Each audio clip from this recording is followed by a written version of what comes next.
90 minutes business, l'invité. Et avec nous ce midi, Yoann Petiot, directeur général de l'Alliance du Commerce. Bonjour. Bonjour. L'Alliance du Commerce qui regroupe plus de 700 enseignes, Zara, H&M, les grands magasins, 26 000 points de vente, c'est bien cela. Je lisais au mois de janvier que le marché a chuté de 7% de 2019 à 2022 et qu'en 2 ans, 11% du parc de boutiques a disparu. Est-ce que ces chiffres sont toujours aussi importants ? Oui, en tout cas, c'est le bilan que l'on tire de l'année dernière. Vous avez raison. Alors, si on voit le côté positif avant de voir ce qui ne marche pas, on peut se dire que l'année dernière, on a clos la parenthèse Covid, où on a eu des chutes de chiffre d'affaires extrêmement importantes en 2020 et 2021 du fait de la fermeture de nos magasins. Il faut s'en souvenir, sur 2 ans, nos magasins ont fermé jusqu'à 7 mois, ce qui est extrêmement important. Ouais. Donc, on a fermé cette parenthèse-là. On retrouve un rythme de marché qu'on connaissait avant la crise sanitaire, avec une lente diminution de notre marché maintenant depuis plusieurs années en raison de phénomènes structurels qui durent maintenant depuis plusieurs années. Vous l'avez dit, la crise est terminée, mais les aides de l'État qui allaient avec la crise sont terminées elles aussi. Est-ce que c'est aujourd'hui, fin 2022, mais aujourd'hui peut-être aussi en 2023, qu'on commence à voir les vraies conséquences sur la santé de ces entreprises-là ? Oui, vous avez raison. En fait, ce qu'on observe, c'est beaucoup de procédures judiciaires au début de l'année 2020, c'est-à-dire au tout début de la crise Covid, quand les premiers effets se font sentir et avant que les aides de l'État soient véritablement mises en place.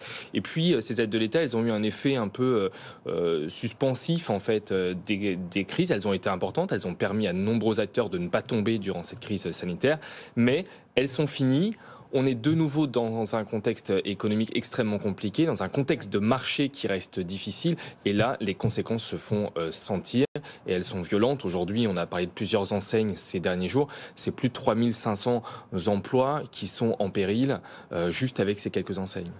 Les vendeurs, on l'a vu, de vêtements, de chaussures sont parmi ces victimes, entre guillemets, de cette période particulière. Est-ce qu'il y a en revanche autant d'ouverture que de fermeture? Parce que c'était le cas il y a quelques années sur les boutiques. Est-ce qu'aujourd'hui, où on en est dans ce rapport en début 2023? Non, c'est ça qui est inquiétant. C'est qu'à la fois, on a plus de fermetures et le nombre d'ouvertures a diminué de l'ordre de 30% entre l'après-crise et l'avant-crise sanitaire.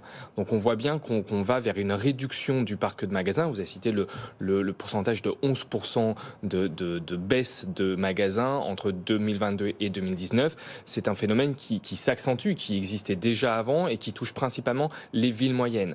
Et c'est là où on tire la sonnette d'alarme, c'est que quand un magasin quitte une ville moyenne, il faudra plusieurs années, plusieurs mois, plusieurs années avant de re-remplir ce local commercial. Et donc on tire la sonnette d'alarme, c'est maintenant qu'il faut agir, c'est maintenant qu'il faut aider la filière, parce que notre filière, ce sont des emplois dans les territoires. On le dit jamais assez, mais le commerce, c'est autant d'emplois, voire plus que le secteur industriel. Oui. En France, c'est plus de 3,1 millions d'emplois dans notre pays et surtout dans tous les territoires. Jean-Marc. Oui, vous couvrez tout le commerce, c'est-à-dire vous allez de la librairie au boucher en passant par essentiellement la mode pour moi. Oui, donc c'est avant tout le textile.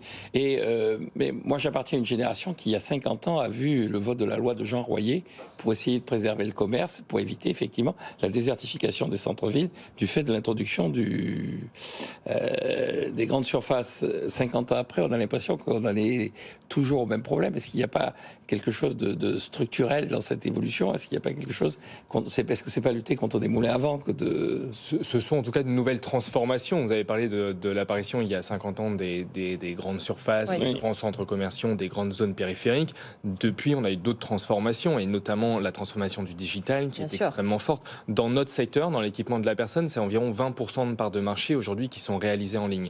Ça veut dire quoi pour un commerçant? Ça veut dire autant d'activités qu'il ne fait pas en magasin. On a des activités, on a moins d'activités en magasin, moins de fréquentation. La fréquentation en magasin a baissé de 17% entre maintenant et l'avant-crise. Donc, ce qui veut dire que les gens viennent moins en magasin qu'ils ne le faisaient avant. Et donc, on ne peut pas avoir autant de charges à payer sur le magasin qu'on en avait il y a encore 5 ans ou 10 ans. Sinon, ça ne va pas. Il y a un effet de ciseau économique qui ne fonctionne pas. Et c'est pour ça que beaucoup de chaînes de magasins sont aujourd'hui en restructuration ou réduisent leur réseau parce qu'on ne peut pas assumer à la fois des charges en ligne et des charges sur le magasin qui sont aussi importantes. Il y a le digital, il y a aussi le coût de l'énergie qui a pesé sur les entreprises, le coût des matières premières également. Concrètement, qu'est-ce que vous demandez, Yoann Petiot ? On demande au gouvernement de bien se rendre compte que c'est toute une filière qui est aujourd'hui en difficulté, un peu comme le secteur industriel. Nous devons nous transformer. Nous ne sommes pas condamnés à mourir. Par contre, nous sommes condamnés à nous transformer, à faire notre transformation digitale, à faire notre transformation environnementale, tant sur le produit. Il faut qu'on aille vers de l'éco-conception. Il faut qu'on rénove nos magasins pour économiser de l'énergie. Et il faut qu'on accélère encore sur ça. Et ça demande énormément d'investissement aux entreprises dans une période où leur activité baisse et de l'autre où elles doivent investir pour aller sur le digital. Ouais, le temps de cette transformation, du coup, on enlève des charges, on leur propose des aides. Ce qu'on demande au gouvernement, c'est justement un plan de soutien aux investissements, comme il existe dans la filière industrielle. Aujourd'hui, c'est 54 milliards d'euros que le gouvernement a mis sur la table pour aider le secteur industriel à se transformer d'ici à 2030. Nous, quand on a fait les assises du commerce il y a maintenant un an et demi, on a dit il faut que le commerce double le niveau de ses investissements. On est environ à 11 milliards d'euros par an. Il fallait passer à 22. Vous voyez, le delta, il est l'ordre de 10 milliards d'euros. Si le gouvernement est capable aujourd'hui d'accompagner ces investissements pour les accélérer, encore une fois, c'est gagnant-gagnant parce que ça créera de l'emploi, on fera des économies d'énergie et on sera plus compétitif. Donc c'est là, il faut qu'on les accompagne, il faut qu'on mobilise tous les outils de bancaires, de financement. BPI France doit adapter ses outils pour que ça corresponde véritablement à nos entreprises. Donc d'abord, un plan de soutien aux investissements.